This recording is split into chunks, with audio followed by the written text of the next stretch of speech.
Hi, today we are discuss about the foreign body and then we will compare this with the ranulate and the nasal meiosis. Now first we see the etiology.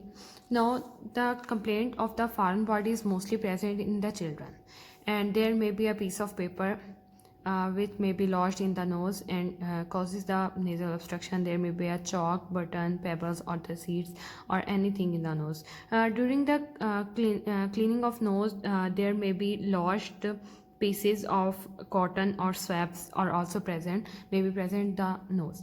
Now foreign body mostly the problem occur in the children's and mother present saying that there is the issue in the nasal proper respiratory mechanism or other nasal problem. अगर उनके nasal passage को block कर रही है तो ये mostly जो हमारे पास है ना, ये unilateral present करेगा हमारे पास, जो भी patient present करेगा इसके साथ.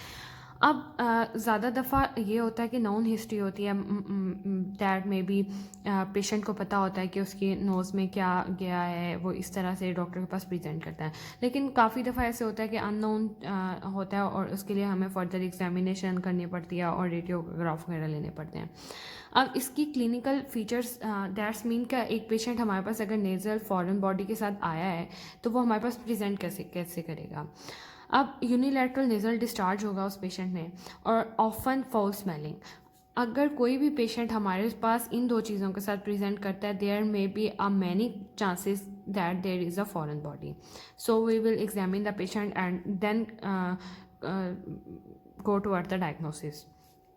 Now there may be occasionally there may be blood stain. Now this is not specific that the foreign body blockage is always present with the blood stain, but maybe in some cases it may be blood stain. और अगर blood stain है तो इसके हमारे पास जो DDs बनेंगे, differentials बनेंगे, तो ये हमारे पास नेजल डिफ्थीरिया का पेशेंट भी blood stain foul smelling start के साथ आ सकता है, राइनोलिथ का भी आ सकता है, साइनोसाइटिस का भी आ सकता है और मियासिस का भी आ सकता है.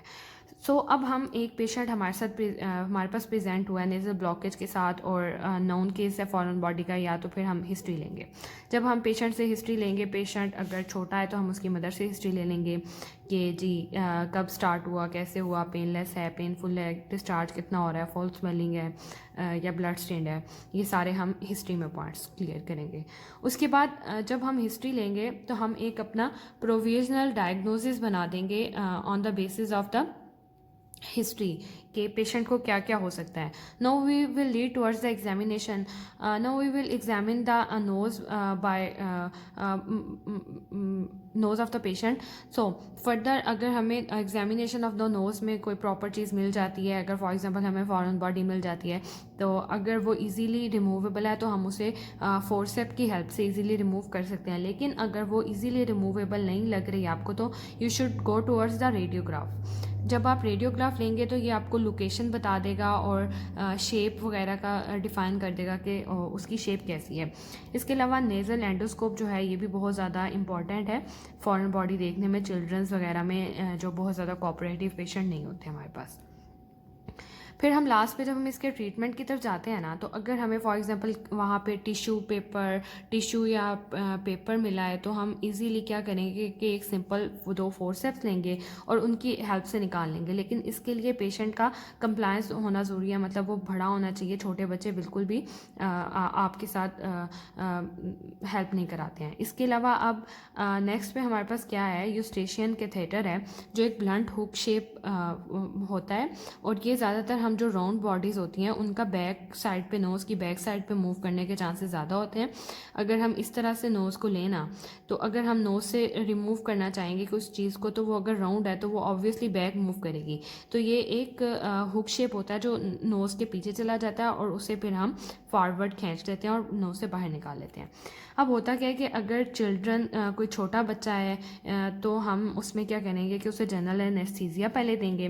फिर उसके बाद हम कफ्ड एंडोट्रेकियल ट्यूब वगैरह से भी कर सकते हैं, या तो फिर हम उसके बाद यूस्टेशियन कैथेटर वगैरह से भी यूज़ करके भी कर सकते हैं. अब हम करते क्या है कि पेशेंट को हमेशा हम रोज़ पोजीशन में रखते हैं. अब इसमें क्या होता है कि पेशेंट का सर जो है वो थोड़ा नीचे करके रखा जाता है कि जो नेज़ल नोज़ में चीज़ें हैं वो कहीं बाद में नेज़ोफेरेंक्स में जाके तो नीचे ट्रेकिया के थ्रू नीचे जाके ट्रेकियो ब्रोंकियल ब्लॉकेज वगैरह ना करते हैं। तो हमें उसके अलावा हम नेज़ोफेरेंजियल पैक्स रखते हैं। नेज़ोफेरेंजियल पैक्स ये करते हैं कि नेज़ोफेरेंक्स से पीछे चीज़ को मूव नहीं होने देते। और बाज़ औक़ात कुछ ऐसी चीज़ें होती हैं कि हम उन्हें नोज़ के थ्रू नेज़ोफेरेंक्स में फेंक के फिर वहाँ से रिमूव करते हैं। तो जो हमारे पास ये इंपॉर्टेंट MCQ है कि रोज़ पोजीशन जो है हम फॉरेन बॉडी के रिमूवल में यूज़ करते हैं। और अगर हम अब फॉरेन बॉडी की कॉम्प्लिकेशंस देखें तो ये क्या क्या हो सकती हैं। हमारे पास जो है राइनोलिथ भी हो सकती है, जो हमारे पास एक इम्पॉर्टेंट है और हम इसे इसके साथ अभी फर्दर डिस्कस करेंगे। इसके अलावा नेज़ल इन्फेक्शन कोई हो सकती है और साइनोसाइटिस की वजह की तरफ भी ये जो है वो लीड करा सकते हैं। इसके अलावा हमारे पास जो है इनहेलेशन इनटू द ट्रेकियोब्रोंकियल ट्री में हो जाती है। जब ट्रेकियोब्रोंकियल ट्री को वो ब्लॉकेज करती है तो रेस्पिरेटरी प्रॉब्लम्स होने के काफ़ी चांसेस हो जाते हैं। Now we will see what is a rhinolith and compare its feature one by one with the foreign body. Now first, this is important. Rhinolith is a stone formation in the nasal cavity. What is this? It is a stone formation. That means relatable to its name. It should be hard and it is also irregular surfaced. Okay, now we will start how it formed. Now there is a nucleus of the exogenous foreign body or blood clot or inspiratory secretions that may be the deposition of the secretion of the calcium and magnesium and the blood clot. When by the time they join together, they form the irregular large masses. Now when a irregular large mass is formed in the nose, it causes the pressure necrosis on the septum. This is a septum, and it causes a pressure necrosis on the septum and on the lateral wall of the nose. Now it is different from that of the foreign body. That may be a piece of paper or chalk, anything, but it is always hard and the irregular surface, and it's depend what type of thing is lodged in the nose, and that may be a foreign body of chalk, button, pebbles, seeds, but it's always a secondary thing. It's formed by the exogenous things. Blood clots are the deposition of the calcium, magnesium, and always is in the form of the stone formation. Now we will see the clinical features. It is also unilateral nasal discharge, present with a unilateral nasal discharge plus the foul smelling. There is a feature that is often foul smelling, but there is always foul smelling, and there is occasionally blood stain, but this is the very often blood stain. That's mean these three features always present in the rhinolith, that is a nasal discharge, foul smelling, and it is also a blood stain. Now it is also, you know, that it is a stony appearance, hard structure. Now it causes the ulceration. Now this ulceration leads to the pharynx, epistaxis, and the neuralgic pain. These two are the additional feature from the foreign body, and that help in the diagnosis of the rhinolith. Now we will see the investigation. Same, we will first take the history of the patient, and then we will make a provisional diagnosis on the basis of the epistaxis, neuralgic pain, and all these features. Now we will lead toward the examination. Now what occurred in examination? There is a grey brown or the greenish black mass of the irregular surface present, that is the stony hard feel. Now this mass is always present between the septum and the lateral walls of the nose, and sometimes it is brittle and break into pieces. Now these we will see on the examination. Now we further move and toward the treatment. We will move toward the radiograph and see where it is present and see its location, and nasal endoscopy can also be used to see this and its position. Now we will lead toward the treatment. Now the treatment of the foreign body is very simple from the forceps or blunt hook catheter, but only we use anesthesia in the children. But in the treatment of the rhinolith, we always give the patient general anesthesia and remove the stony irregular mass from the interior layers. If this mass is very large, we will first break it down into small pieces, then we remove the mass. Now if the mass is very hard and ulcerated and causes the bone damage and the cartilage damage, we will move toward the lateral rhinotomy, and we will see the complication of this. This may be cause the sinusitis, same and also causes the respiratory problems. Finally, we will see that what is the nasal miosis. It is also caused the maggots in the nose. Now, maggots are the larval form of the flies. Now, infestation mostly occur in the nose, nasopharynx, and the paranasal sinuses. Now, the flies of the genus Chrysomia. They are attracted toward the false smelling discharge. There may be a false smelling discharge due to the sinusitis or acute or chronic rhinitis, or maybe any other cause. There may be a false smelling discharge, and the flies of the genus Chrysomia are attracted toward this nasal discharge. Now, these flies lays 200 eggs at a time. Then, after the interval of the 24 hours, the eggs hatch and they turn into the larva. Now we will see the clinical feature.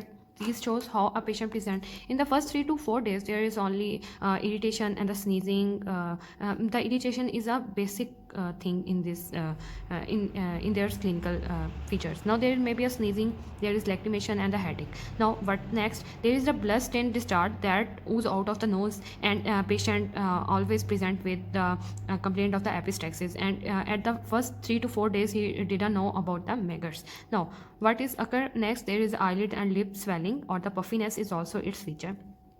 Now after 3 to 4 days, maggots move out of the nose, and when maggots move out of the nose, then patient become aware of the maggots, and it's called the severe irritation, and also causes the destruction of nose, sinuses, and the soft tissue of the face, palate, and eyeballs. And it's also follows the fistula, that is an abnormal opening or passage. And death in this is always occur due to the meningitis. If it involve the meninges and causes the infections and cause the meningitis, that lead toward the death in this case.